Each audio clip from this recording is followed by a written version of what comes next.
Rudra science classes पर स्वागत है दोस्तों। आज के इस वीडियो में हम लोग पढ़ने वाले हैं एल्कोहल फिनॉल ईथर चैप्टर के सम इम्पोर्टेंट केमिकल रिएक्शंस को।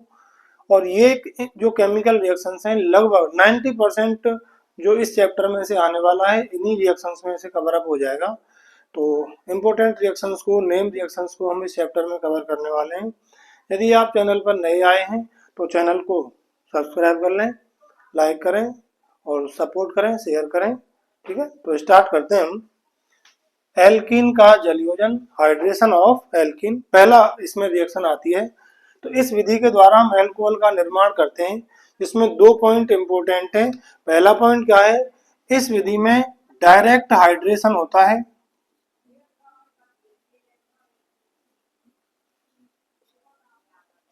किसके द्वारा? बाई मार्कोनिकॉफ रूल के द्वारा।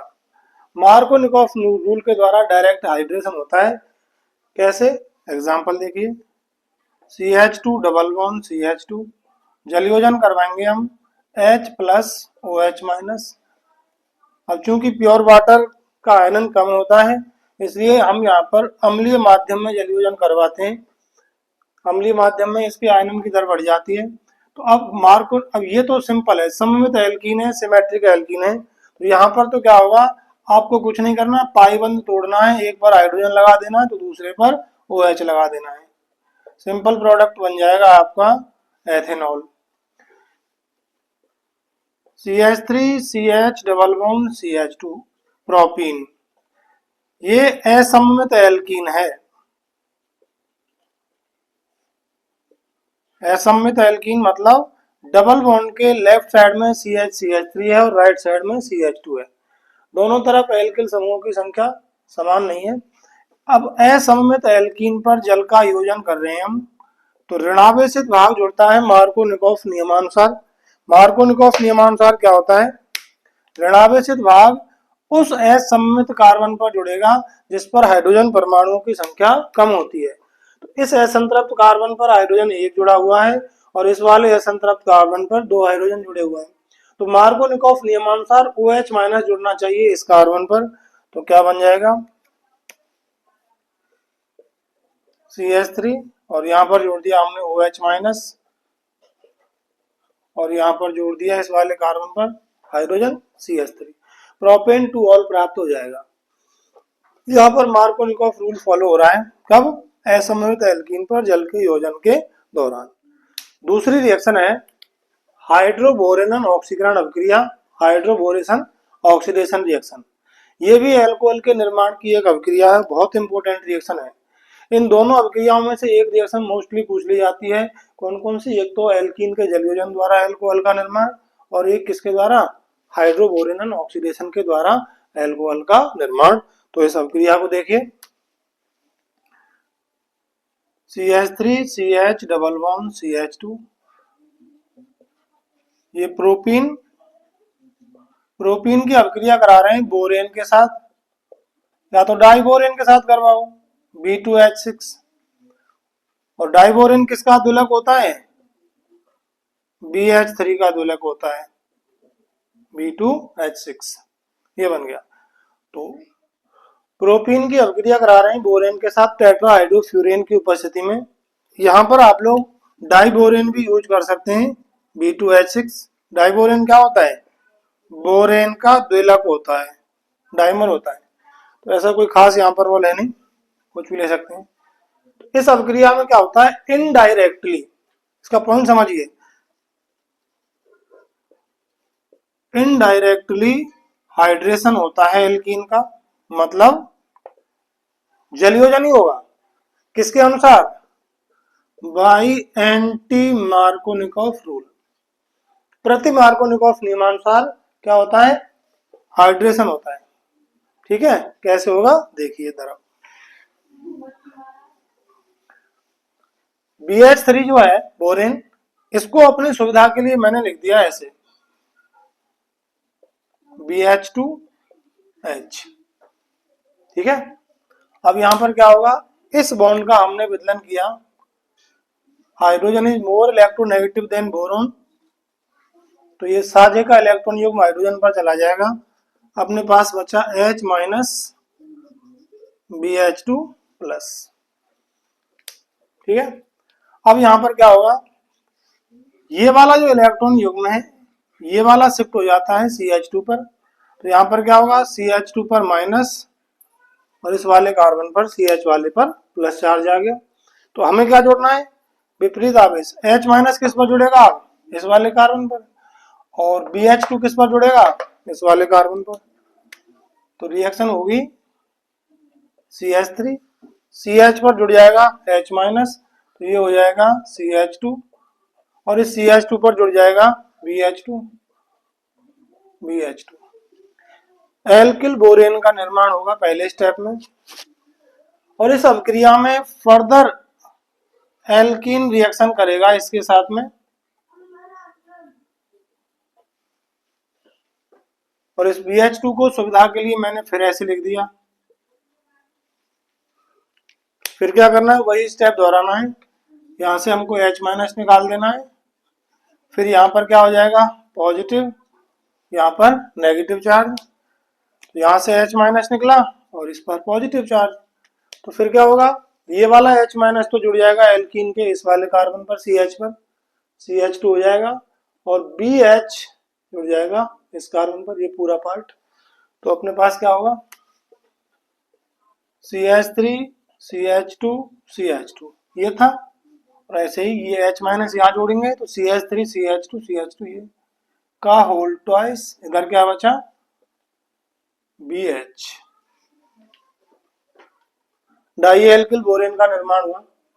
इसमें फिर क्या करा, BH को मैंने फिर ऐसे लिख दिया, और फिर इसकी अभिक्रिया करवानी है किसके साथ में, एल्कीन के साथ।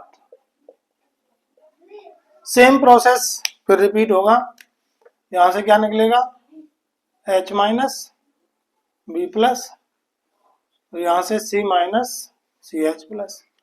फर्दर H माइनस यहाँ पर जोड़ देना है, और ये B वाला ये वाला कार्बन है ये यहाँ पर जुड़ जाएगा। तो हमको प्राप्त हो जाएगा ट्राई एल्किल बोरेन का whole thrice B।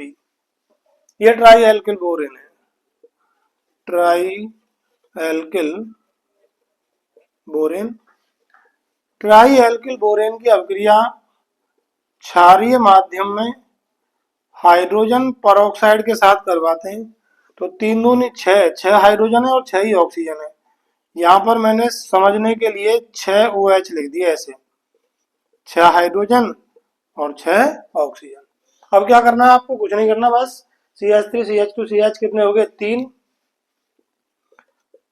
CH3 CH2 CH2, इस बॉन्ड को तोड़ दिया हमने, यहाँ से 3 है ये, तो 3 OH को यहाँ पर अटैच कर देंगे, 3 मोल तो प्रोपेनॉल प्राप्त हो जाएगा।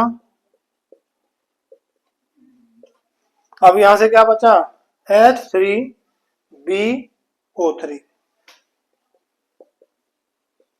H3BO3। चाहो तो आप इसको ऐसे भी लिख सकते हो BOH का होल थ्राइस। एल्कोहल प्राप्त हो गया। अब इसको गौर से देखने पर क्या लग रहा है हमको, हमें ऐसा प्रतीत हो रहा है कि इस अभिक्रिया में ये जो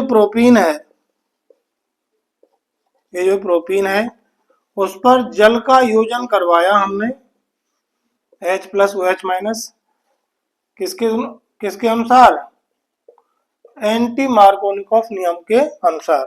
परऑक्साइड की उपस्थिति में एंटी मार्कोनिकॉफ नियम होगा, क्या होता है, ऋणावेशित भाग मार्कोनिकॉफ के विपरीत क्रम में जुड़ता है मार्कोनिकॉफ नियम के में, तो उस कार्बन पर जुड़ेगा जिस पर हाइड्रोजन परमाणुओं की संख्या अधिकतम हो। H प्लस यहाँ जुड़ जाएगा, CH3 CH2 CH2OH। तो ओवरऑल देखने पर क्या प्रतीत हो रहा है कि ये जो अभिक्रिया, यहाँ पर भी तो हमें प्रोपेनॉल प्राप्त हो रहा है, यहाँ पर भी प्रोपेनॉल प्राप्त हो रहा है। तो ऐसा प्रतीत हो रहा है कि इस अभिक्रिया में इस एल्कीन पर जल का योजन हुआ। देखो एल्कीन प्रोपीन पर जल का योजन किया था हमने, यही तो बना है प्रोपेन बनोल, इसमें भी प्रोपेन बनोल बना है। इतना तामझाम करने की आवश्यकता नहीं है, ऐसा प्रतीत हो रहा है कि जल का योजन इस पर एंटी मार्कोनिकॉफ नियम के अनुसार हुआ है। ठीक है, और यहाँ पर इस अभिक्रिया में 3 मोल एल्कोहल प्राप्त हो रहा है, तो इस अभिक्रिया में एल्कोहल की अच्छी लब्धि होती है, एल्कोहल अधिक मात्रा में हमें प्राप्त होता है। नेक्स्ट इंपोर्टेंट रिएक्शन है ग्रीनर अपकर्मक द्वारा एल्कोहल का निर्माण। This is the best reaction for the preparation of primary, secondary and tertiary alcohol. तीनों प्रकार के अल्कोहल इस अभिक्रिया के द्वारा हम बना सकते हैं।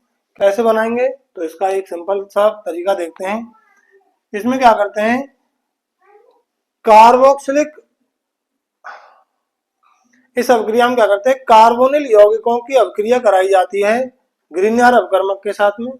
पहले स्टेप में मध्यवर्ती उत्पाद प्राप्त होता है और उस मध्यवर्ती उत्पाद का अम्लीय माध्यम में जल अपघटन कराते हैं, तो एल्कोहल का निर्माण होता है। इसको देखते हैं पहले। ये आपके पास में कोई कार्बोनिल यौगिक है, may be aldehyde, may be ketone, aldehyde या फिर कीटोन। इसकी अभिक्रिया ग्रीनर अपकर्मक के साथ कराते हैं। और ध्यान रखें, ग्रीनर अपकर्मक हमेशा शुष्क ईथर की उपस्थिति में अभिक्रिया करता है। ये ग्रीनर रिएजेंट है।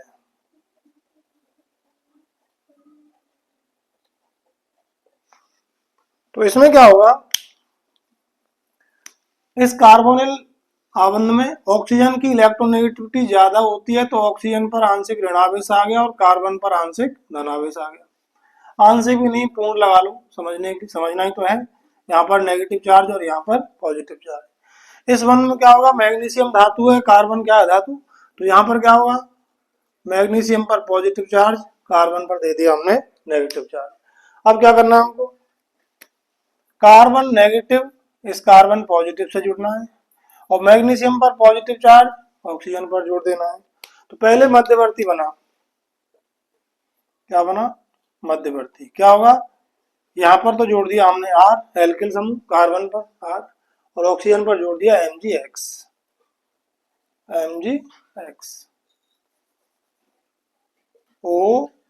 OMgX।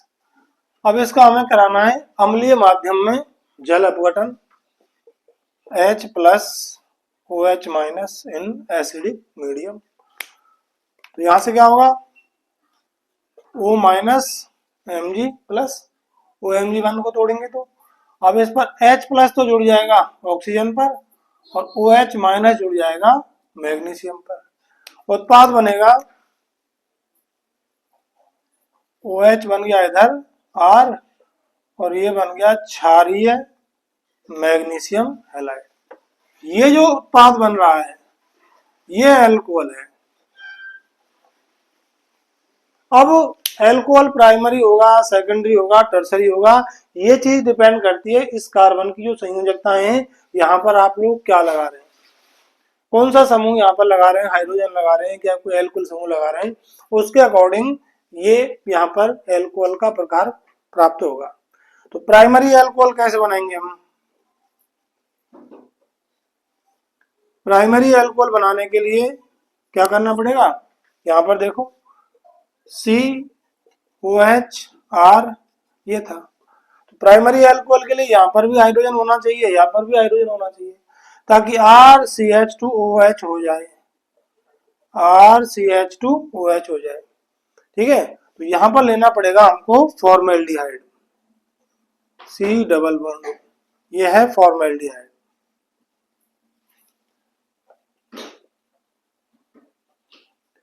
सेम कंसेप्ट हो जाएगा, RMgX ड्राई ईथर, इधर OMgX R हो जाएगा। Next H plus OH minus in acidic medium, ये प्रोडक्ट प्राप्त हुआ हमें।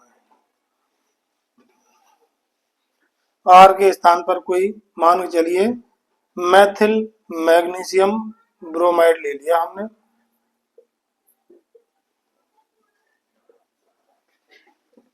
अब आपकी समझ में आ गया होगा, वो निकल जाएगा। अब इसको मैं ऐसे नहीं लिख सकता क्या, CH3CH2OH ethanol, this is primary alcohol.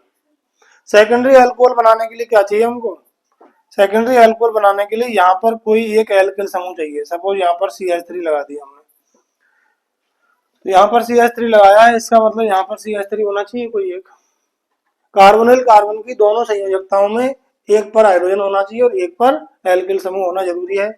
तो फॉर्मेल्डिहाइड यदि अभिक्रिया में यूज कर रहे हैं तो प्राप्त होगा प्राइमरी एल्कोहल, और फॉर्मेल्डिहाइड के अतिरिक्त कोई अदर एल्डिहाइड ले रहे हैं, सपोज मैं यहाँ पर एसिटाल्डिहाइड ले लेता हूं,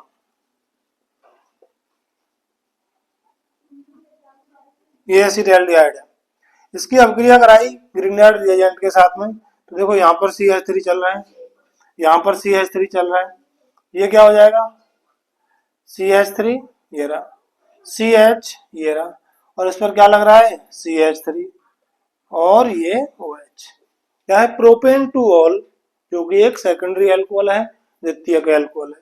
तो यहाँ से हम सेकेंडरी एल्कोहल भी बना सकते हैं। कैसे बनाएंगे, कार्बोनिल यौगिक क्या लेना पड़ेगा, फॉर्मेल्डिहाइड के अतिरिक्त कोई अदर एल्डिहाइड हमको लेना पड़ेगा, और उसकी ग्रिग्नार्ड रिएजेंट के साथ रिएक्शन कराने पर सेकेंडरी एल्कोहल का निर्माण होता है।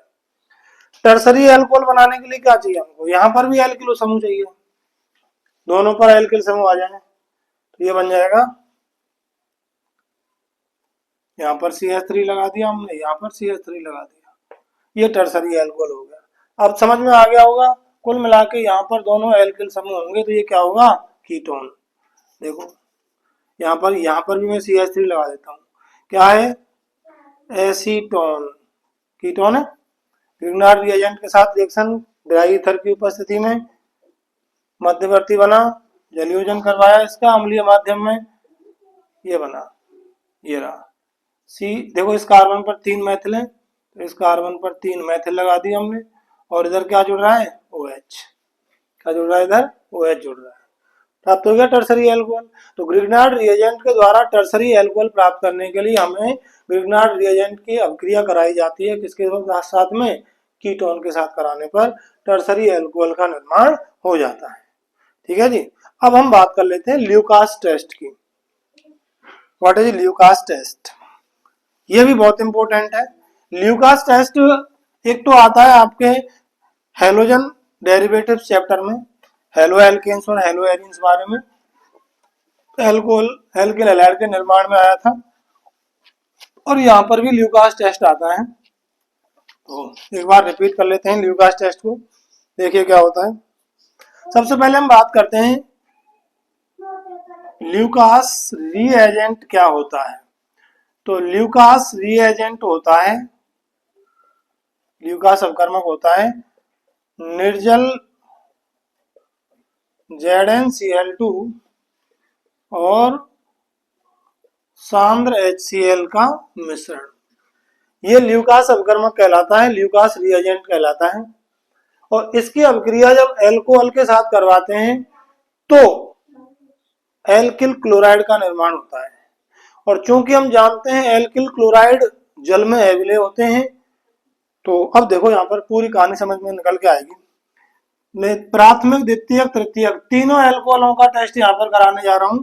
तो यहाँ पर लिखा मैंने CH3 CH2OH प्राथमिक एल्कोहल, CH3 CH CH3OH ये द्वितीयक एल्कोहल है, और ये तृतीयक एल्कोहल है। इनकी अभिक्रिया करा रहे हैं हम HCl in the presence of anhydrous ZnCl2, HCl anhydrous ZnCl2, HCl anhydrous ZnCl2। इस रिएक्शन में यहां से H2O निकल जाता है,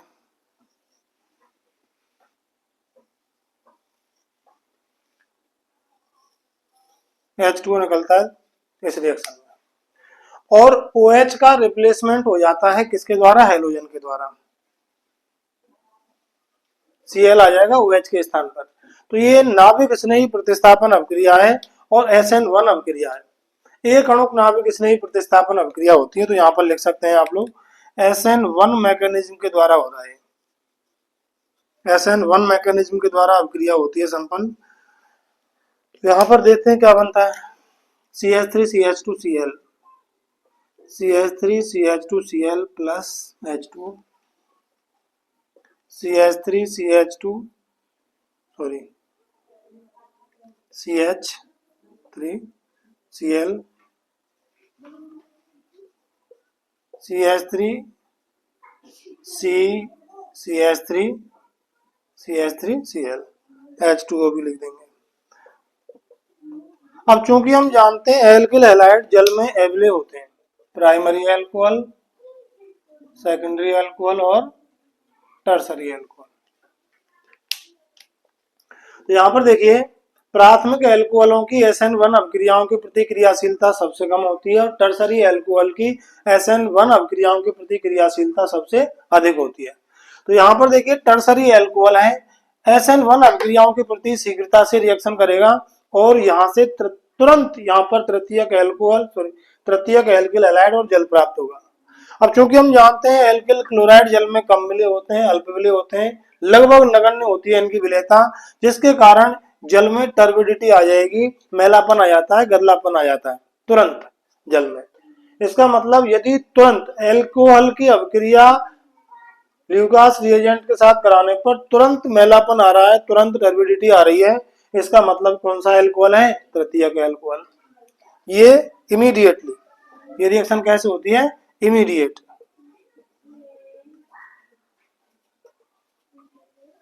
इमीडिएटली हो रही है, इसका मतलब क्या है? टर्सरी एल्कोहल है। और ये अभिक्रिया लगभग 5 से 10 मिनट में हो रही है, इसका मतलब कैसा एल्कोहल है? सेकेंडरी एल्कोहल है। क्यों? रिएक्टिविटी थोड़ी कम होती है, तो लगभग 5 से 10 मिनट में ये रिएक्शन हो जाती है। और ये लगभग आधा घंटे तक रिएक्शन नहीं होती। यदि प्राइमरी एल्कोहल है तो आधा घंटे तक रिएक्शन नहीं होगी, इसके लिए इसको हीट करना पड़ता है, तब जाके यहाँ से क्या बनेगा? एल्किल क्लोराइड और जल का निर्माण होगा और तब जाके इसमें टर्बिडिटी आएगी, लगभग आधा घंटे तक। नॉर्मली तो इसमें टर्बिडिटी आएगी नहीं, अभिक्रिया होगी नहीं, क्योंकि कम क्रियाशील होते हैं प्राथमिक एल्कोहल। और यदि हम गर्म करते हैं थोड़ा सा, तब जाके टर्बिडिटी आ रही है, तो इसका मतलब क्या है? 30 मिनट तक टर्बिडिटी नहीं आ रही है, इसका मतलब कैसा एल्कोहल है? प्राथमिक एल्कोहल है। ये ल्यूकास टेस्ट है, ठीक है। तो ध्यान रखें, ल्यूकास टेस्ट में क्या करते हैं? एल्कोहल की रिएक्शन कराई जाती है किसके साथ में? ल्यूकास रिएजेंट, ल्यूकास अपकर्मक के साथ में, और ये निर्जल ZnCl2 और HCl का मिश्रण होता है। तृतीयक एल्कोहल तुरंत अभिक्रिया करके एल्किल क्लोराइड और जल देते हैं, तुरंत टर्बिडिटी आ जाती है। द्वितीयक एल्कोहल की कम क्रियाशीलता के कारण 5 से 10 मिनट में टर्बिडिटी आती है, और तृतीयक एल्कोहल आधा घंटे तक भी अभिक्रिया नहीं करते हैं। ये हो गया आपका ल्यूकास टेस्ट। नेक्स्ट रिएक्शन आती है डिहाइड्रेशन ऑफ एल्कोहल, एल्कोहल का निर्जलीकरण। ये रिएक्शन एल्कोहल के रासायनिक गुणों में आ रही है, केमिकल प्रॉपर्टीज ऑफ एल्कोहल में। तो यहाँ पर एल्कोहल का डिहाइड्रेशन कराते हैं, ये डिपेंड करता है प्रोडक्ट टेम्परेचर पर। एल्कोहल का डिहाइड्रेशन कराया जाता है किसी डिहाइड्रेटिंग एजेंट की उपस्थिति में। निर्जलीकारक पदार्थ जैसे सामने H2SO4 है, H3PO4 है, Al2O3 है, ये निर्जलीकारक, ZnCl2 है, निर्जल ZnCl2, ये निर्जलीकारक पदार्थ होते हैं। इनकी उपस्थिति में एल्कोहल को गर्म करते हैं अलग अलग ताप पर, तो अलग अलग उत्पाद प्राप्त होते हैं। तो यहाँ पर दो इंपॉर्टेंट रिएक्शन है। पहला है एल्कोहल को जब गर्म करते हैं सांद्र H2SO4 की उपस्थिति में 443 केल्विन टेम्परेचर पर, तो यहां से एल्कोहल के निर्जलीकरण से बनता है alkene, CH2 double bond CH2, निर्जलीकरण हो गया। कैसे समझेंगे इसको? ये अल्फा कार्बन है और ये कार्बन है बीटा। अल्फा कार्बन से निकलेगा OH और बीटा कार्बन से निकलेगा H। तो वो जो निकलना है उसको मैंने OH को लिख दिया, CH3 था, तो अब निकलने वाले हाइड्रोजन को मैंने ऐसे शो कर दिया अलग से।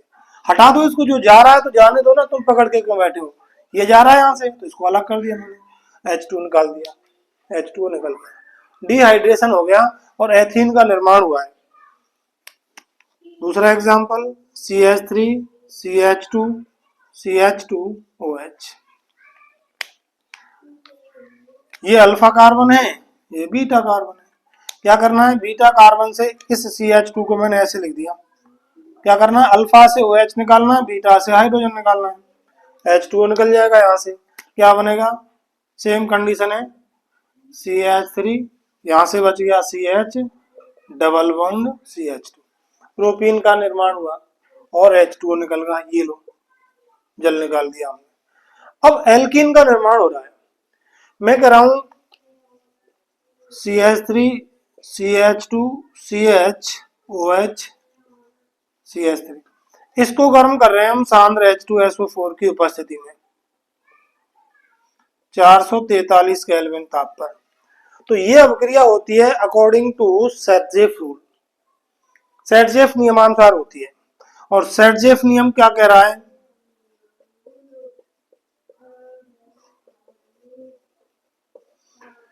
देखो ये अल्फा कार्बन है और अल्फा का जस्ट पड़ोसी बीटा होता है, तो एक तो बीटा ये हो गया, ये भी पड़ोसी कार्बन है अल्फा का, ये भी बीटा कार्बन है, तो दो बीटा कार्बन है। तो अल्फा से तो निकालना है OH हमको, और इस बीटा कार्बन से एक हाइड्रोजन को इधर कर दिया, इसके भी हाइड्रोजन को मैंने ऐसे कर दिया। अब बात ये आती है कि जब हम इसका निर्जलीकरण करते हैं, डिहाइड्रेशन करते हैं, तो इस वाले बीटा से हाइड्रोजन निकालें या इस वाले बीटा से हाइड्रोजन निकालें, इसका निर्धारण होता है सेटजेफ नियम अनुसार। और सेटजेफ नियम क्या कह रहा है कि भैया यदि इसके निर्जलीकरण के दौरान एक से अधिक एल्कीन बनने की संभावना है, तो वह एल्कीन अधिक मात्रा में बनती है जिसमें बीटा कार्बन पर कम हाइड्रोजन परमाणु उपस्थित, जिसमें बीटा कार्बन पर अधिक एल्किल प्रतिस्थापी जुड़े हों। बनाकर देख लेते हैं। पहले मैंने क्या किया, यहां से निकाला, इस वाले को अल्फा से लिया OH और इस वाले कार्बन को बीटा माना, तो यहां से H2O निकाला ऐसे, तो इन दोनों के बीच में ड्यूअल बॉन्ड आ जाएगा और लिख दिया इसको CH3 CH double bond CH CH3।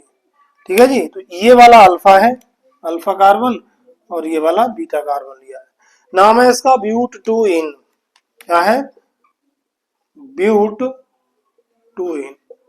दूसरा ही एल्कीन क्या बनना है, अल्फा से हमने OH निकाला, अब इसको बीटा, इस कार्बन को बीटा माना, तो हाइड्रोजन यहां से निकाला और टोटल H2O निकाल दिया यहां से। ये लो भाई, H2O निकाल दिया और प्रोडक्ट बना CH3 CH2 CH double bond CH2। इसका नाम है ब्यूट 1इन, ब्यूट 1इन। अब देखिए यहाँ पर ये अल्फा कार्बन है और ये वाला बीटा कार्बन है। तो सेटजेफ रूल क्या कह रहा है, वह एल्कीन अधिक मात्रा में बनेगी, मुख्य उत्पाद रहेगा जिसमें बीटा कार्बन पर अधिक एल्किल प्रतिस्थापी जुड़े हों। इस वाले में क्या है, इस बीटा कार्बन पर एक तो मेथिल है और एक CH3 है, और इस वाली एल्कीन में इस बीटा कार्बन पर केवल एक ही एल्किल प्रतिस्थापी जुड़ा हुआ है। लेकिन सेटजेफ रूल क्या कर रहा है, वह एल्कीन अधिक मात्रा में होगी जिसमें बीटा कार्बन पर अधिक एल्किल प्रतिस्थापी जुड़े हों। तो ये रहेगा आपका क्या, मेजर प्रोडक्ट, मुख्य उत्पाद रहेगा ये वाला मेजर प्रोडक्ट, और ये हो जाएगा माइनर प्रोडक्ट। ये सेटजेफ रूल है। तो एल्कोहल के निर्जलीकरण के दौरान हमें याद रखना है, ध्यान रखना है, यदि एक से ज्यादा एल्कीन बनने की संभावना है तो वो एल्कीन अधिक मात्रा में रहेगी जिसमें बीटा कार्बन पर ज्यादा एल्किल प्रतिस्थापी जुड़े हुए हैं। ठीक है, और इसमें देखिए क्या होगा, यदि मैं यहां पर CH3 CH2OH और इसको गर्म करता हूं सांद्र H2SO4 की उपस्थिति में 413 केल्विन ताप पर, तो आंकड़े यहां से आप बदल जाएंगे। 413 केल्विन ताप पर यदि आप गर्म कर रहे हैं तो आंकड़े बदल जाएंगे। निर्जलीकरण तो होगा बट एल्कीन प्राप्त ना होकर ईथर का निर्माण होता है। तो ईथर का निर्माण करने के लिए हमें यहाँ पर एल्कोहल के 2 मोल यूज करने पड़ेंगे। या तो 2 मोल ऐसे लिखो या फिर इसको ऐसे लिख दो। दूसरा CH3 CH2OH। निर्जलीकरण कराना है हमको, तो यहां से निकाल दिया हमने H2, क्या बचा CH3 CH2O CH2 CH3 CH3 CH2O CH2 CH3 plus H2O। Ether बना ROR, एथोक्सी एथेन, या फिर कह सकते हो आप die ethyl ether, die ethyl ether. ये हो गया एल्कोहल का निर्जलीकरण। ध्यान रखना है एल्कोहल के निर्जलीकरण में हीरो रहेगा टेम्परेचर। यदि 443 केल्विन टेम्परेचर ले रहे हैं तो एल्कीन का निर्माण होता है, और यदि 413 केल्विन टेम्परेचर पर निर्जलीकरण करवा रहे हैं तो निर्जलीकरण ही होगा, बट ईथर का निर्माण होगा, एल्कीन का निर्माण नहीं होता है। आयोडोफॉर्म टेस्ट, आयोडोफॉर्म परीक्षण। इस अभिक्रिया में हम आयोडोफॉर्म का निर्माण करेंगे, और इसके लिए एक शर्त होती है कि कौन से एल्कोहल आयोडोफॉर्म परीक्षण देते हैं, वो ही एल्कोहल आयोडोफॉर्म परीक्षण देते हैं। इसको मैंने ऐसे लिखा, जिनमें ये वाला समूह होता है,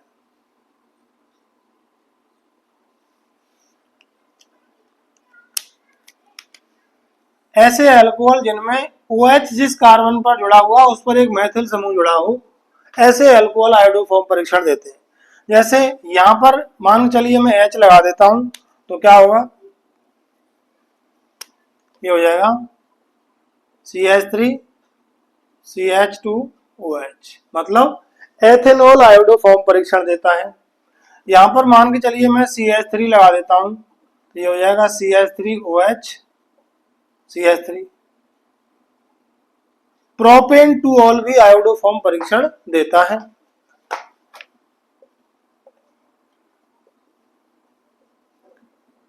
CH2 CH3, एथिल समूह लगा दिया यहां पर, ये भी आयोडोफॉर्म परीक्षण देता है। सपोज करो मैं ये वाला एल्कोहल ले रहा हूं, इसके अलावा CH3 CH2 CHOH CH2 CH3।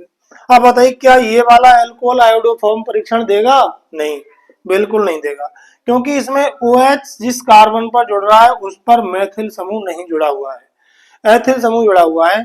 तो इस प्रकार के एल्कोहल आयोडोफॉर्म परीक्षण नहीं देते हैं, ध्यान रखना। तो मैथिल एल्कोहल, कौन से एल्कोहल?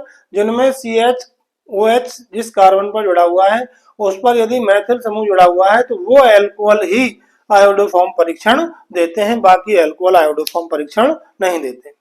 ठीक है जी, ध्यान रखना है। अच्छा, अब इसमें रिएजेंट क्या होता है? रिएजेंट होता है इसमें iodine plus sodium hydroxide, iodine plus sodium hydroxide. कैसे कराते हैं रिएक्शन को देखिए, CH3 CHOH, तो यहां पर क्या लिया हमने H, और इसकी अभिक्रिया करा रहे हैं आयोडीन के साथ में। तो यहां पर क्या बनेगा, पहले ये हाइड्रोजन निकालना है और ये हाइड्रोजन निकालना है, और दोनों भाग जाएंगे आयोडीन के साथ में। ऐसे समझ सकते हैं आप, क्या बन जाएगा, CH3 C double bond OH, CH3 C double bond OH, और HI बन गए 2।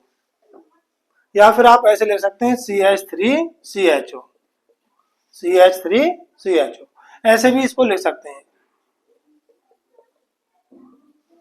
एथेनॉल का निर्माण हुआ। नेक्स्ट स्टेप में CH3 CHO, एथेनॉल की अभिक्रिया फिर आयोडीन के साथ होगी। अब यहाँ पर आयोडीन के 3 मोल अभिक्रिया में भाग लेंगे, 3 दूनी 6 आयोडीन है हमारे पास में, बोलो, यहाँ पर 6 आयोडीन है, तो यहाँ से क्या होगा, 3 हाइड्रोजन रिप्लेस हो जाएंगे 3 आयोडीन के द्वारा। तो क्या होगा, CI3 C double bond OH, और 3 हाइड्रोजन और 3 आयोडीन निकल जाएंगे 3HI के रूप में, ये प्राप्त हुआ।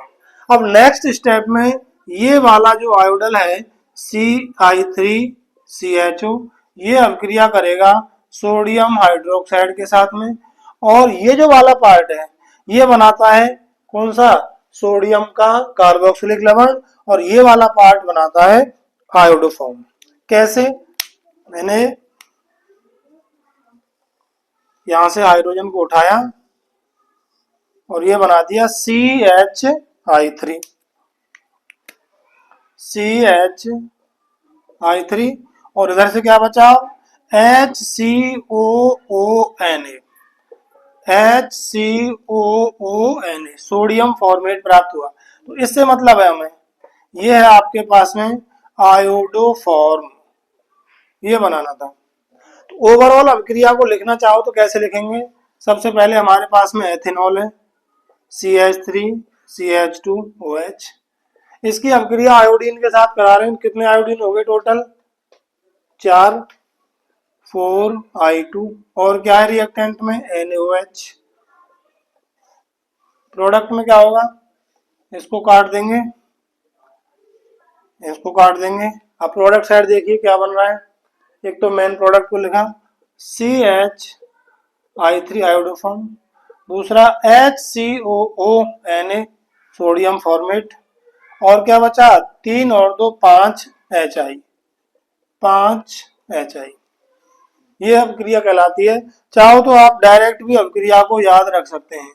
आयोडोफॉर्म अभिक्रिया को डायरेक्ट इस प्रकार से याद आप लोग रख सकते हैं। इसी प्रकार से क्लोरोफॉर्म अभिक्रिया भी कर सकते हैं। यहाँ पर क्लोरोफॉर्म अभिक्रिया में रिएजेंट के रूप में क्या लेंगे? यहाँ पर तो लिया था हमने I2 plus NaOH reagent. Chloroform अभिक्रिया में क्या करेंगे?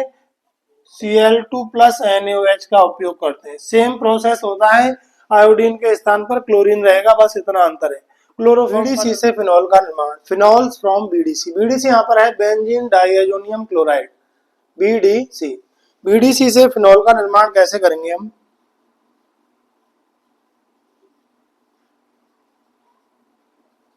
BDC को गर्म करते हैं अम्लीय माध्यम में जल के साथ, तो यहां से निकल जाएगा HCl और N2, बचा आपका OH माइनस, बेंजीन वलय पर जुड़ जाएगा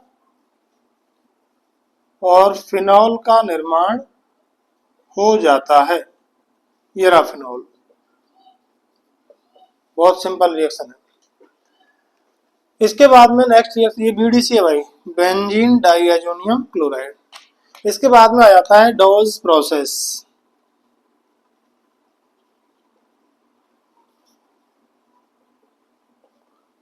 डाउ प्रक्रम बोलते हैं हिंदी में से। डॉज प्रोसेस में क्या करते हैं? मैंने लिखा धिनचक पूजा, धिनचक पूजा, ये हो जाएगा डॉज प्रोसेस। चक सी से लिया हमने क्लोरोबेंजीन और पी से लिया फिनॉल। मतलब कहने का ये हुआ, फिनॉल का निर्माण कर रहे हैं किससे? क्लोरोबेंजीन से। क्लोरोबेंजीन की अभिक्रिया कराई जाती है सोडियम हाइड्रोक्साइड के साथ। टेम्परेचर रखा जाता है 623 केल्विन और दाब रखा जाता है 300 ATM। तो इनिशियल स्टेप में यहां से HCl रिमूव होगा और ONA बेंजीन वलय पर जुड़ जाता है। मतलब कहने का, सोडियम फिनॉक्साइड का निर्माण होता है और नेक्स्ट स्टेप में यहाँ पर जो HCl बना था, HCl इसके साथ में फर्दर रिएक्शन करता है,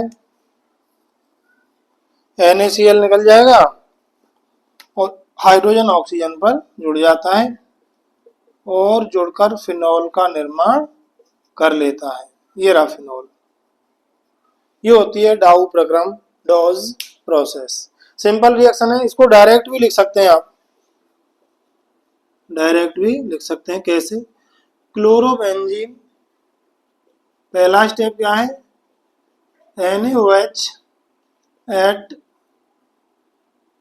623 kelvin and 300 ATM pressure, sodium phenoxide बना। फिर HCl के साथ रिएक्शन हो रही है। सेकंड स्टेप में HCl जलीय माध्यम है, और डायरेक्ट क्या बना देना है आपको, फिनॉल का निर्माण कर देना है। तो आप इसको ऐसे भी लिख सकते हैं, यहाँ से डायरेक्ट क्या निकाल देंगे, NaCl और OH यहाँ पर जुड़ जाएगा। ये हो जाती है डाउ प्रक्रम या फिर कह सकते हैं डॉज प्रोसेस। एल्कोहल का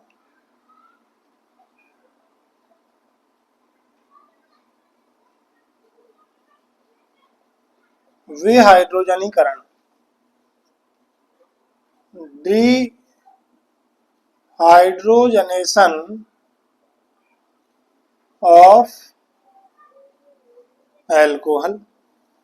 जब एल्कोहल की वाष्प को 573 केल्विन ताप पर रक्त तप्त कॉपर के ऊपर से प्रवाहित करते हैं तो एल्कोहल का डिहाइड्रोजनेशन होता है।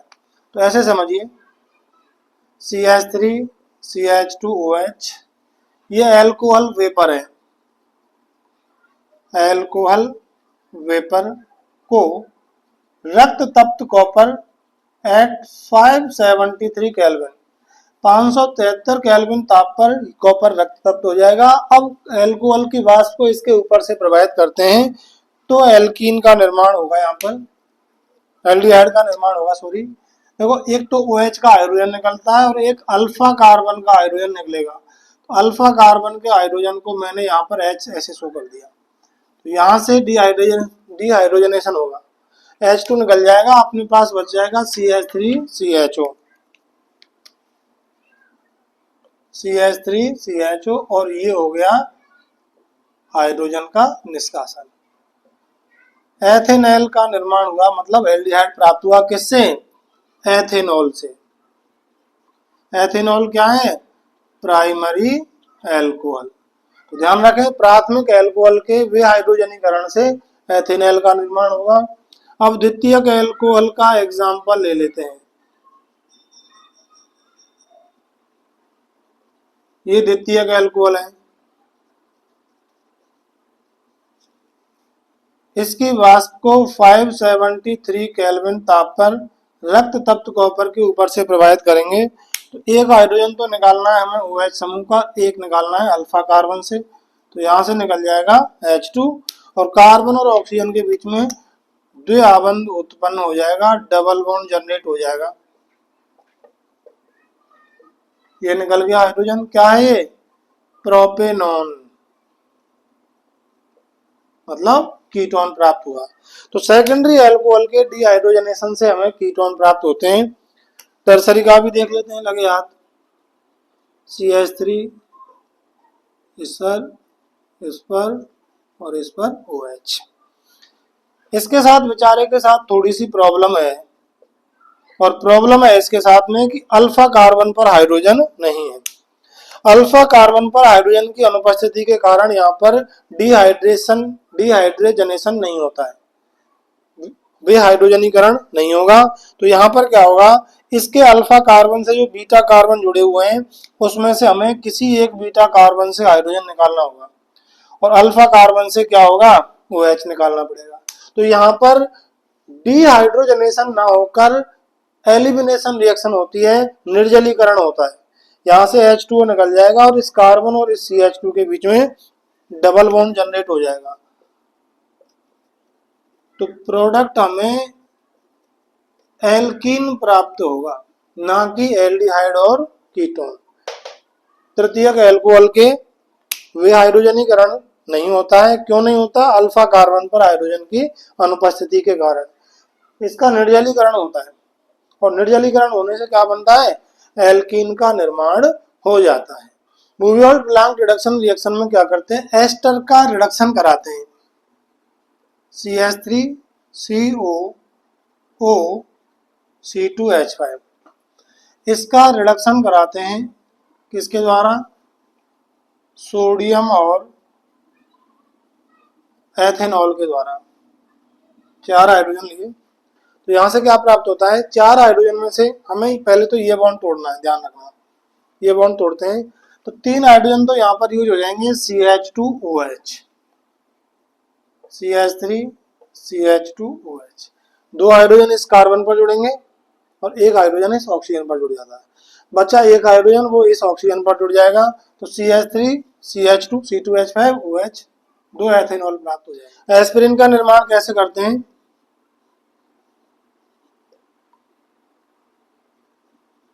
COOH OH। सैलिसिलिक अम्ल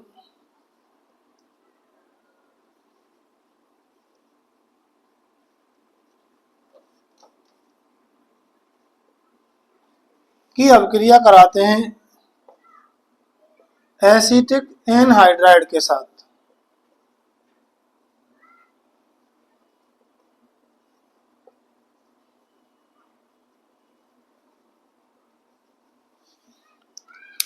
यहां से निकाल देंगे हम CH3COOH। अम्लीय माध्यम में हो रही है अभिक्रिया। CH3COOH निकल जाएगा और इस ऑक्सीजन पर जुड़ जाता है ये एसिटिल समूह।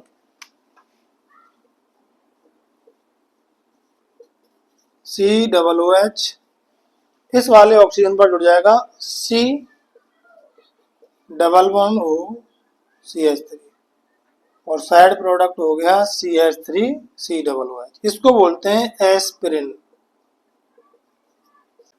और इस एस्पिरिन का यूज होता है हल्के बुखार में, मसल्स पेन वगैरह में, दांतों के दर्द में एस्पिरिन का यूज किया जाता है। क्यूमीन अभिक्रिया, इसमें क्या करवाते हैं? आइसोप्रोपिल बेंजीन,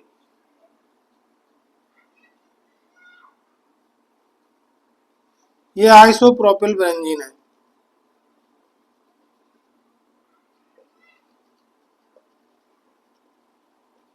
इसी को क्यूमीन कहा जाता है।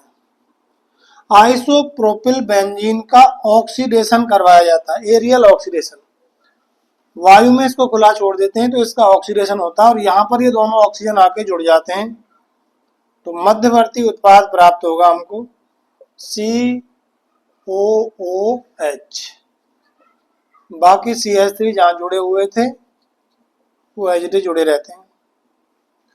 अब इसका अम्लीय माध्यम में जल अपघटन कराते हैं। यहां से कुछ नहीं करना हमको, CH3 C double bond CH3 को रिमूव करा देना है, बचा OH यहाँ पर जुड़ जाता है, मतलब फिनॉल का निर्माण होता है। CH3 C double bond CH3, ये फिनॉल बना। ओ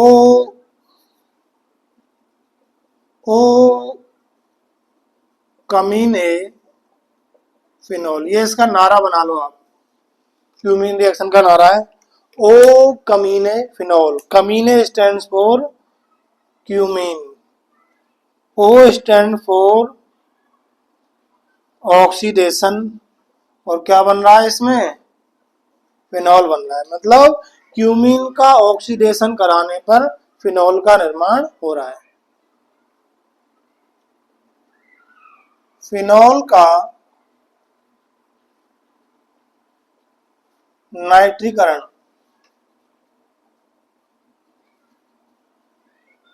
नाइट्रेशन ऑफ फिनॉल। नाइट्रेशन का मतलब NO2 समूह का जुड़ना ही नाइट्रेशन कहलाता है। और फिनॉल पर नाइट्रेशन इजीली क्यों हो जाता है? क्योंकि फिनॉल में OH समूह जो है ऑक्सीजन पर 2 एकांकी इलेक्ट्रॉन युग्म है, तो ये धनात्मक अनुनाद प्रभाव के कारण ऑर्थो और पैरा स्थितियों पर इलेक्ट्रॉन घनत्व में वृद्धि कर देता है। फिनॉल की अनुनादी संरचनाएं बनती हैं, प्रीवियस क्लासों में हमने बनाई थी। तो ऑर्थो और पैरा निर्देशी होता है हाइड्रोक्सी समूह फिनॉल पर लगा हुआ, इससे ऑर्थो और पैरा स्थितियों पर इलेक्ट्रॉन घनत्व में वृद्धि हो जाती है। और ये नाइट्रो समूह जो होता है इलेक्ट्रॉन स्नेही अवक्रमक है, ऑर्थो और पैरा स्थितियों पर जुड़कर उत्पाद बना लेता है। तो नाइट्रीकरण हम 2 तरीके से कर सकते हैं फिनॉल का। पहला है फिनॉल की अभिक्रिया तनु HNO3 के साथ करवाते हैं, या फिर हम कह सकते हैं तनु HNO3 के साथ फिनॉल को गर्म करते हैं तो डाइल्यूट HNO3 ये माइल्ड कंडीशन है, उग्र परिस्थिति नहीं है। तो यहाँ पर HNO3 का जो यहाँ से हमको जो इलेक्ट्रॉन स्नेही प्राप्त होता है NO2 वो कम मात्रा में प्राप्त होता है।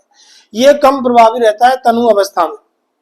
तो यहाँ से क्या होगा, ऑर्थो और पैरा स्थितियों पर नाइट्रो समूह जुड़ जाएगा। और यहाँ से देखो HNO3 को आप तोड़ के देखो, ऐसे इस बंध का हम विलयन करेंगे तो यहाँ से प्राप्त होगा हमें OH माइनस NO2 प्लस। ये तो जुड़ जाएगा ऑर्थो और पैरा स्थितियों पर, क्योंकि इसमें धनात्मक अनुनाद प्रभाव के कारण ऑर्थो और पैरा स्थितियों पर इलेक्ट्रॉन घनत्व बढ़ता है। अब बचा आपके पास में ये वाला OH माइनस। तो जब यहाँ से NO2 जुड़ेगा ऑर्थो और पैरा पर तो H प्लस निकलेगा, और H प्लस भाग जाएगा OH माइनस के साथ में। तो यहाँ पर ऑर्थो स्थिति पर लगाया, इसको बोलेंगे हम ऑर्थो नाइट्रोफिनॉल, और एक बार लगा दिया हमने पैरा स्थिति पर, इसको बोल देंगे पैरा नाइट्रोफिनॉल। इन दोनों का मिश्रण प्राप्त होगा, और इन दोनों के मिश्रण को आसवन के द्वारा पृथक कर लिया जाता है। क्यों? क्योंकि इन दोनों के गलनांकों में अंतर होता है, क्वथनांकों में अंतर होता है, दोनों के क्वथनांकों में अंतर होता है। अब किसका क्वथनांक अधिक होता है वो आप कमेंट सेक्शन में बताएं। इसका कमेंट सही रहेगा, सही आंसर होगा, मैं उसको प्रमोट कर दूंगा। ठीक है, आप इसको कमेंट में बताना, ऑर्थो नाइट्रोफिनॉल का क्वथनांक अधिक होता है या पैरा नाइट्रोफिनॉल का क्वथनांक अधिक होता है। नाइट्रीकरण का सेकंड पार्ट है, कंडीशंस को थोड़ा सा टाइट कर दिया हमने। अब सांद्र HNO3 ले रहे हैं, किसकी उपस्थिति में? सांद्र H2SO4 की उपस्थिति में। सांद्र HNO3 और सांद्र H2SO4 का सममोलर मिश्रण कहलाता है नाइट्रीकारक मिश्रण। ध्यान रखना, पूछ ले, रिक्त स्थानों में पूछ ले भाई, HNO3 व H2SO4 का सममोलर मिश्रण क्या कहलाता है? नाइट्रीकारक मिश्रण कहलाता है। अब ये जो नाइट्रीकारक मिश्रण है अत्यधिक मात्रा में NO2 उपलब्ध कराएगा इसमें अभिक्रिया में। अच्छा, यहाँ से हमने जल नहीं निकाला तो आप जल निकाल देना, यहाँ से भी जल निकाल देंगे। अब यहाँ पर ये उग्र परिस्थिति हो गई, ये ज्यादा प्रभावी हो गया HNO3 सांद्र अवस्था में सांद्र H2SO4 की उपस्थिति में। तो तीनों ही, दोनों ऑर्थो पर और तीसरी पैरा स्थिति पर यहाँ पर NO2 समूह का योग हो जाएगा। तो चाहो तो आप ऐसे इसको बैलेंस करने के लिए यहाँ पर 3 ले सकते हैं, 3 NO2 जोड़ेंगे और यहाँ से क्या निकल जाएंगे? H2O, OH, NO2, NO2, NO2, 1 2 का 6 क्या हो जाएगा? 2 4 6, 2 4 6 ट्राई नाइट्रो फिनॉल। और इसका एक विशेष नाम और होता है picric acid, bromination of phenol. ये भी 2 तरीके से होगा ब्रोमिनेशन। फिनॉल की अभिक्रिया कार्बन डाइसल्फाइड की उपस्थिति में ब्रोमीन के साथ कराते हैं। तो कार्बन डाइसल्फाइड Br2 की रिएक्टिविटी को कम कर देगा यहाँ पर। तो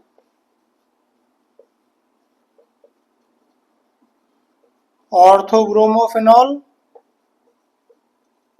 और पैराब्रोमोफिनॉल का मिश्रण प्राप्त होगा। ठीक है, ऑर्थोब्रोमोफिनॉल, पैराब्रोमोफिनॉल। दूसरी कंडीशन है, फिनॉल की ब्रोमीन के साथ अभिक्रिया करा रहे हैं वाटर की उपस्थिति में, इसको हम ब्रोमीन जल कह देते हैं कंबाइंडली। स्ट्रेंथ बढ़ जाएगी। अब एक साथ ही क्या होगा? Bromo bromo bromo, 2 4 6 try bromo phenol का निर्माण हो जाता है। कॉलवे अभिक्रिया काफी इंपॉर्टेंट रिएक्शन है कॉलवे अभिक्रिया। और इस अभिक्रिया के द्वारा हम क्या करते हैं, फिनॉल के द्वारा सैलिसिलिक अम्ल का निर्माण करते हैं और 99% आने के चांस हैं। 22 मार्च 2025 में रिएक्शन देख लेना बोर्ड में। फिनॉल की अभिक्रिया कराई जाती है सोडियम हाइड्रोक्साइड और किसके साथ में, कार्बन डाइऑक्साइड के साथ में। यह बन गया सैलिसिलिक अम्ल। कैसे होती है अभिक्रिया, अब इसकी पूरा प्रोसेस देखिए। फिनॉल सोडियम हाइड्रोक्साइड के साथ अभिक्रिया होती है पहले, तो यहां से क्या होगा,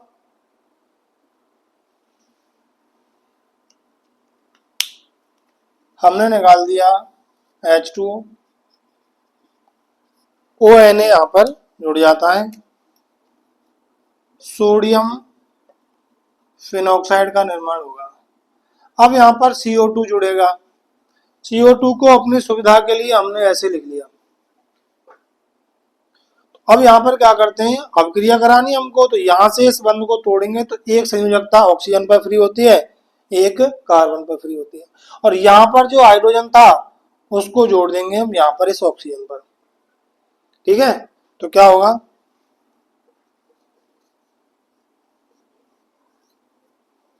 इधर तो ONA है, यहां जुड़ेगा carbon C double bond O और इस ऑक्सीजन पर जुड़ जाएगा ये वाला हाइड्रोजन।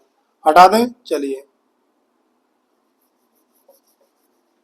ये मध्यवर्ती बना और इसमें होता है रीअरेंजमेंट।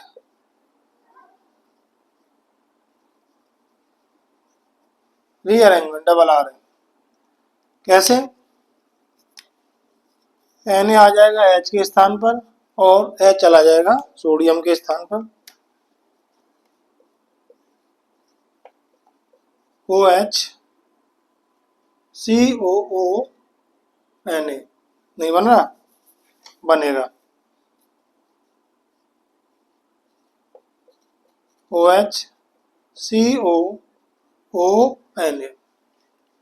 सोडियम सैलिसिलेट का निर्माण होता है और अब सोडियम सैलिसिलेट का अम्लीय माध्यम में जल अपघटन करा देते हैं, मतलब HCl के साथ अभिक्रिया करा देते हैं, जलीय HCl के साथ में, तो सोडियम भाग जाएगा क्लोरीन के साथ दबे पांव, बचा हाइड्रोजन ऑक्सीजन पर जुड़ जाएगा।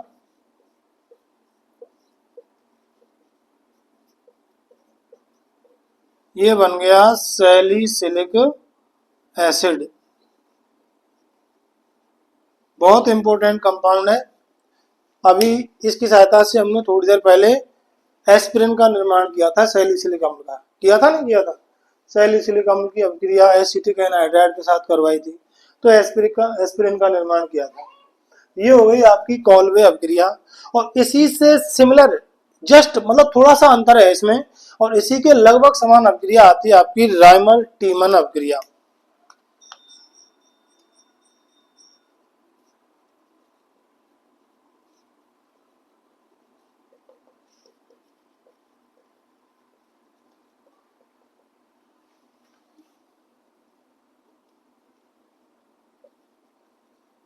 थोड़ा सा अंतर है, जस्ट लगभग सिमिलर मान सकते हैं। कॉलवे रिएक्शन के द्वारा हमने बनाया था सैलिसिलिक अम्ल का निर्माण किया था, और राइमर टीमन रिएक्शन के द्वारा हम करेंगे सैलिसिलैल्डिहाइड का निर्माण। कैसे करेंगे देखिए, रिएक्शन को सेम है, फिनॉल, थोड़ा सा डिफरेंस रहेगा। फिनॉल की अभिक्रिया NaOH के साथ, और यहां पर CO2 था, अब हम CO2 नहीं लेंगे, अब लेंगे क्लोरोफॉर्म, और किसका निर्माण हो जाएगा, सैलिसिलैल्डिहाइड का निर्माण हो जाता है। अब ये रिएक्शन कैसे हुई इसको आप समझिए, ठीक है, तो देखो इसको मिटाना पड़ेगा ना, पूरे को मिटा लेते हैं।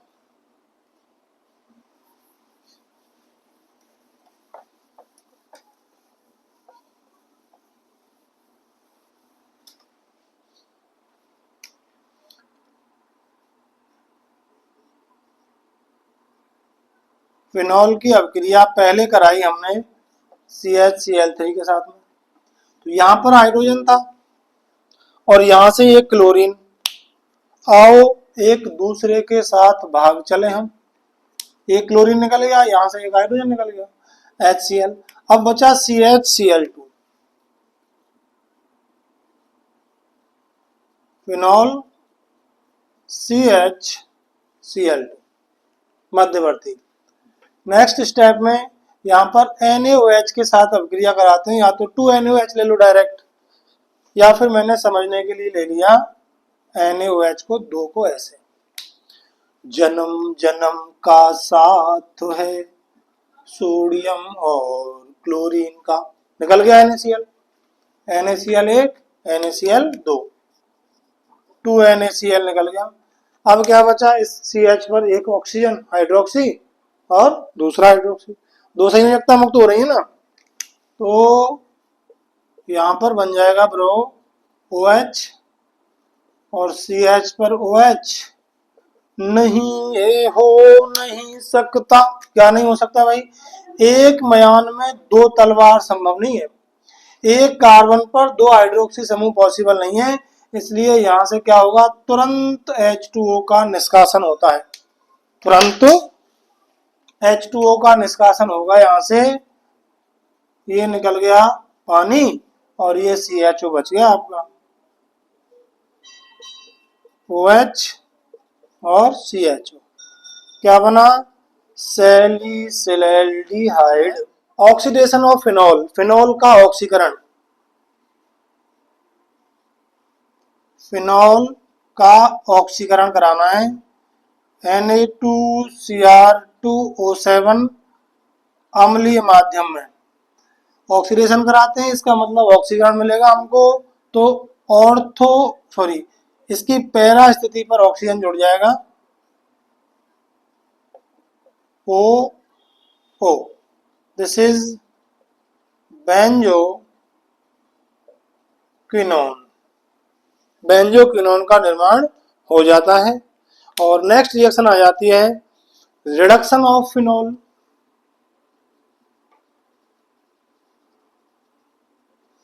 रिडक्शन ऑफ फिनॉल मतलब फिनॉल का अपचयन, करा दो भाई रिडक्शन। जिंक दुष्ट, किसके द्वारा कराते हैं रिडक्शन, जिंक डस्ट, दुष्ट नहीं है डस्ट, इसका रिडक्शन कराते हैं। रिडक्शन का मतलब क्या है, हाइड्रोजन का जुड़ना, जोड़ दो भाई हाइड्रोजन, क्या हो जाएगा H2O, नहीं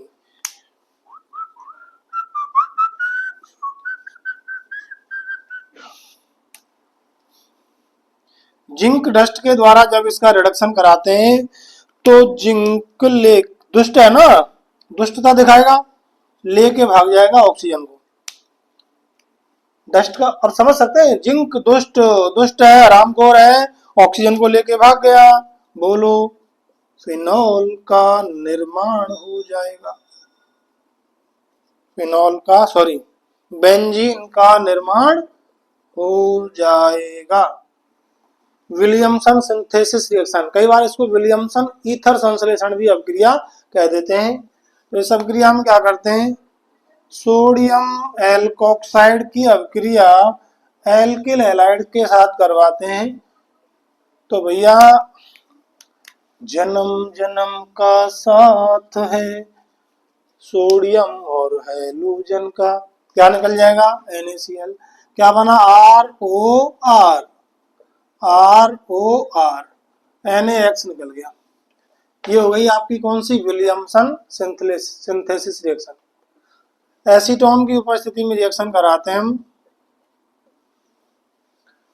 एग्जाम्पल देखो CH3CH2ONA, इसकी अभिक्रिया कराई CH3Cl के साथ में, NaCl निकला, बना CH3CH2O CH3, CH3CH2O CH3 और NaCl निकल गया। अब काइंड इंफॉर्मेशन के लिए बता दूं, ये रिएक्शन प्रोसीड होती है SN2 मैकेनिज्म के द्वारा। द्विअणुक नाभिक स्नेही प्रतिस्थापन अभिक्रिया के द्वारा यह संपन्न होती है। ध्यान रखना, कौन सी अभिक्रिया के द्वारा? द्विअणुक नाभिक स्नेही प्रतिस्थापन अभिक्रिया के द्वारा। अब यहाँ पर क्या होगा, ये जो एल्किल हैलाइड है, पढ़ी है ना हमने, एल्किल हैलाइड की नाभिक स्नेही प्रतिस्थापन अभिक्रिया है, इस पर आक्रमण हो रहा है किसका? एल्कोक्साइड का। किसका आक्रमण हो रहा है? इस एल्किल हैलाइड पर एल्कोक्साइड का आक्रमण हो रहा है। इसको आप ऐसे समझ लो, अभिक्रिया को उल्टा लिख दिया मैंने लिखा CH3Cl और इसकी अभिक्रिया करा रहे हैं हम CH3CH2ONA के द्वारा साथ। तो ये SN2 मैकेनिज्म है, ये एल्किल हैलाइड की नाभिक स्नेही प्रतिस्थापन अभिक्रिया में क्या होगा, एल्किल हैलाइड का रिप्लेसमेंट हो जाता है। RX लिखा मैंने, RX। एल्किल हैलाइड में क्या होगा, हेलोजन का रिप्लेसमेंट हो रहा है यहाँ पर एल्कोक्साइड के द्वारा। ठीक है, अब क्या बनेगा, इधर क्या बनेगा, RO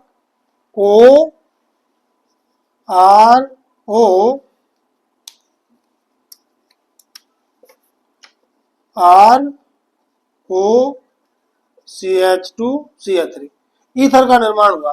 अब यहां पर देखिए, अब हम जानते हैं SN2 रिएक्शंस में क्या होता है, प्राथमिक एल्किल हैलाइड की रिएक्टिविटी सबसे ज्यादा होती है, फिर द्वितीयक एल्किल हैलाइड की और तृतीयक एल्किल हैलाइड की रिएक्टिविटी सबसे कम होती है। किसमें? SN2 रिएक्शंस के प्रति। क्यों? क्योंकि प्राथमिक एल्किल, इनमें क्या होता है SN2 अभिक्रियाओं में, ये आक्रमणकारी नाभिक स्नेही हैलोजन परमाणु के विपरीत दिशा से आक्रमण करता है। तो हैलोजन परमाणु के विपरीत दिशा से, तो कार्बन परमाणु पर जितने एल्किल समूह होंगे उसके मार्ग में त्रिविम बाधा उतनी ही अधिक होती है, जिसके कारण उसका आक्रमण कम हो जाता है। तो तृतीयक एल्किल हैलाइड सबसे कम क्रियाशील है। ठीक है जी, ध्यान रखना है इस बात को। तो यहाँ पर क्या होना चाहिए, ये जो एल्किल हैलाइड है ये कैसा होना चाहिए, प्राथमिक होना चाहिए, ये ध्यान रखना है हमको। यदि हमें यहाँ पर मिश्रित ईथर बनाना है तो मिश्रित ईथर में एल्किल हैलाइड प्राथमिक लेना पड़ेगा और ये एल्कोक्साइड क्या लेना पड़ेगा, द्वितीयक या तृतीयक एल्किल समूह लेना पड़ेगा, यदि मिश्रित ईथर बनाना है तो। एक एग्जाम्पल से समझते हैं। सपोज करिए मुझे ये वाली ईथर बनानी है,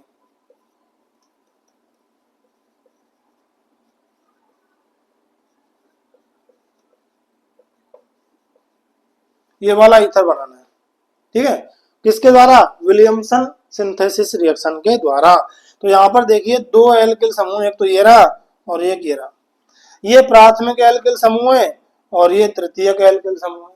प्राथमिक एल्किल समूह ये कहाँ से आना चाहिए, एल्किल हैलाइड से, और तृतीयक या द्वितीयक एल्किल समूह युक्त क्या होना चाहिए, सोडियम एल्कोक्साइड। तो इस अभिक्रिया में हम क्या करेंगे, CH3CH2Cl और इसकी अभिक्रिया करा देंगे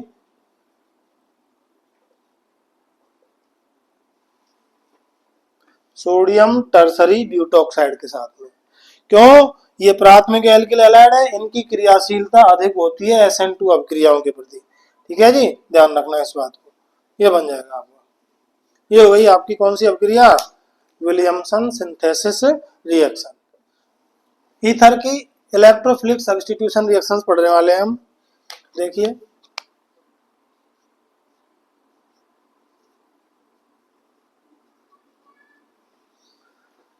ईथर में ऑक्सीजन परमाणु पर दो एकांकी इलेक्ट्रॉन युग्म की उपस्थिति के कारण ये क्या करेगा, धनात्मक अनुनाद प्रभाव के कारण ऑर्थो और पैरा स्थितियों पर, बेंजीन वलय की ऑर्थो और पैरा स्थितियों पर इलेक्ट्रॉन घनत्व में वृद्धि कर देता है। ध्यान रखना इस बात को। ठीक है, अब ऑर्थो और पैरा स्थितियों पर इलेक्ट्रॉन घनत्व में वृद्धि हो जाएगी तो हम कह सकते हैं एल्कोक्सी समूह ऑर्थो एवं पैरा निर्देशी होता है। ठीक है, मतलब कहने का ये हुआ इलेक्ट्रॉन स्नेही अपकर्मक, इलेक्ट्रोफाइल कहाँ जुड़ेगा, ऑर्थो और पैरा स्थितियों पर। देखिए कौन कौन सी रिएक्शंस हैं। यदि हम ब्रोमीन के साथ अभिक्रिया कराएं, एसिटिक अम्ल की उपस्थिति में अभिक्रिया होती है तो प्राप्त हो जाएगा, ब्रोमीन कहाँ जुड़ेगा, ऑर्थो पर और पैरा स्थिति पर। कुल मिलाकर कहने का मतलब ये हुआ ऑर्थो ब्रोमो एनिसोल और पैरा ब्रोमो एनिसोल का मिश्रण प्राप्त होता है। ठीक है जी। ये अभिक्रिया FeBr3 की अनुपस्थिति में भी हो रही है। क्यों? क्योंकि ये एल्कोक्सी समूह क्या होता है, इसमें ऑर्थो और पैरा निर्देशी होता है, जिसके कारण FeBr3 वगैरह की अनुपस्थिति में भी अभिक्रिया हो जाती है। अब हम करा देते हैं नाइट्रेशन। नाइट्रीकरण के लिए क्या करेंगे, नाइट्रिक अम्ल के साथ अभिक्रिया कराएंगे, तो यहां से क्या होगा, NO2 प्लस प्राप्त होगा। नाभिक स्नेही इलेक्ट्रॉन स्नेही NO2 प्लस कहाँ जुड़ेगा, एनिसोल की ऑर्थो और पैरा स्थितियों पर जुड़कर उत्पाद बना लेता है। क्या बना भाई, ortho nitro anisole, para nitro anisole. और लास्ट रिएक्शन है इसकी कौन सी, फ्रीडेल क्राफ्ट। फ्रीडेल क्राफ्ट दो प्रकार की होगी, एक तो होता है एल्किलीकरण एल्किलेशन और दूसरा होता है एसिलीकरण। तो पहले लिखते हैं हम फ्रीडेल क्राफ्ट एल्किलेशन, बहुत इंपॉर्टेंट रिएक्शन है फ्रीडेल क्राफ्ट भाई, ध्यान रखना। इसमें क्या करते हैं, निर्जल AlCl3 की उपस्थिति में, ध्यान रखना फ्रीडेल क्राफ्ट रिएक्शन चाहे किसी की भी हो, ये हमेशा किसकी उपस्थिति में कराई जाएगी, एनहाइड्रस AlCl3 की उपस्थिति में कराई जाती है, जो यहाँ पर हैलोजन वाहक का काम करता है, लुईस अम्ल। क्या होगा, किसके साथ अभिक्रिया कराएंगे, अभिक्रिया इसकी अभिक्रिया कराएंगे RH के साथ, एल्किल हैलाइड के साथ। विषमांश विदलन होगा, यहाँ से हमें R प्लस और X माइनस प्राप्त होगा। ये इलेक्ट्रॉन स्नेही अपकर्मक ऑर्थो और पैरा स्थितियों पर जुड़ेगा, OCH3R ऑर्थो स्थिति पर, और अब जोड़ दिया R हमने पैरा स्थिति पर। क्या बनेगा, ऑर्थो एल्किल एनिसोल, ये एनिसोल की कौन सी स्थिति पर है, पैरा एल्किल एनिसोल। ये हो गया फ्रीडेल क्राफ्ट एल्किलेशन, मतलब एल्किल हैलाइड के साथ अभिक्रिया कराई है। अब दूसरा होता है फ्रीडेल क्राफ्ट एसिलेशन।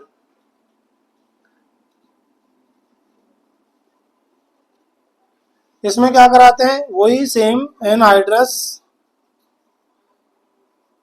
AlCl3 की उपस्थिति में अभिक्रिया कराई जाएगी, किसके साथ में, सपोज करा हमने एसिटिल क्लोराइड ले लिया, एसिल हैलाइड लेते हैं, तो यहां से क्या होगा,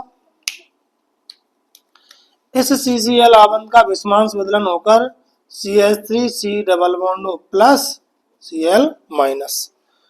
तो ये यहाँ पर इलेक्ट्रॉन स्नेही है, और इलेक्ट्रॉन स्नेही कहाँ जोड़ देना हमको, ऑर्थो और पैरा स्थितियों पर।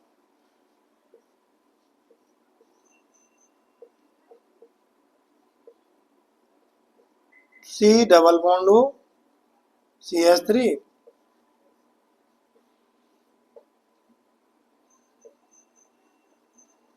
C डबल बॉन्ड CH3, ये एल्कोक्सी, ये कीटोन बना है यहाँ पर, तो क्या लिखेंगे, ऑर्थोमेथोक्सी एसीटोफिनोन।